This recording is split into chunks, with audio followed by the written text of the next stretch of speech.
এবছর গঙ্গা পুজোর দিনটা কাটিয়েছি গঙ্গার ধারে। আমি জানো তো এর আগে কখনো গঙ্গা পুজো দেখিনি। আমাদের বাড়ির কাছেই গঙ্গা, কিন্তু কখনো গঙ্গা পুজো দেখতে যাওয়া হয়নি।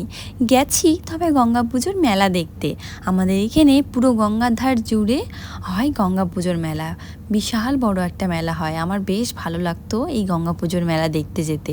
তবে ওই যে বললাম, পুজোটা কিন্তু দেখিনি আমি।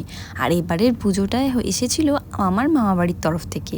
আর ওখানে গিয়ে দেখি গঙ্গার ধারে শুধু আমরা নয়, প্রচুর ঠাকুর এসেছে বিভিন্ন জায়গা থেকে। আর ওখানে এসে পুজো হচ্ছে। কারণ হচ্ছে গঙ্গা পুজো নাকি গঙ্গার ধারে এসে মূর্তি পুজো করতে হয়। আমি কিন্তু এগুলো কোনোটাই জানতাম না, এখানে এসে প্রথমবার জানলাম।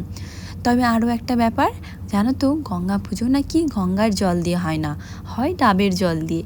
এটা একটু আজব লাগলো না শুনে? আমিও কিন্তু এটা জানতাম না, জানো তো, আমি এখানে এসেই জানতে পারলাম। আর পুরো গঙ্গার ধার জুড়ে হচ্ছিল নাম সংকীর্তন, ঢাকের আওয়াজ। এত ভালো লাগছিল না শুনতে। আমার এমনি পুজো দেখতে এত ভালো লাগে, তারপরে আবার এত সুন্দর একটা জায়গায় এসে মনটা ভীষণ ভালো লাগছিল। আর তার সাথে ওই যে গঙ্গার ফুরফুরে হাওয়া, কেমন লাগবে বলো তো? তোমরা কি বুঝতে পারছো? তবে যারা দেখোনি গঙ্গা পুজো তারা অবশ্যই দেখো, ভীষণ ভালো লাগবে। আর আমাদের এইদিকে পুজো প্রায় শেষের দিকেই, আর একটু হলেই হয়ে যাবে। আর সেদিন ছিল প্রচণ্ড গরম, তবে ওই যে গঙ্গার হাওয়াতে না খুব একটা বুঝতেই পারছিলাম না। তারপরে মায়েরা সবাই অঞ্জলি দিচ্ছিল। আমি ভাবলাম ছেলেকে একটু চেঞ্জ করিয়ে নিয়ে আসি, তার কারণ আমি ছেলেকে পাঞ্জাবি পরিয়ে নিয়ে এসেছিলাম।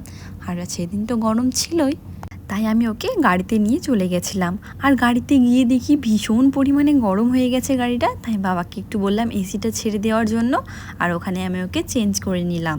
আর চেঞ্জ করে নেওয়ার পর আমার ছেলেও এত সুন্দর খেলা করছিল, ওখানে একটু বসেছি, কি দেখি এসে পুজোই পুরো কমপ্লিট হয়ে গেছে। সেজন্য আমার একটু মনটা খারাপই হচ্ছিল।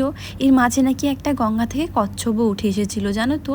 এটা কিন্তু আমি মিস করে গেছি। আমার মনটা খুব খারাপ লাগছিল এসে যখন শুনলাম এটা। কিন্তু কি করা যাবে, কপালে যদি থাকে তাহলে আমার অবশ্যই দেখতাম, তাই না?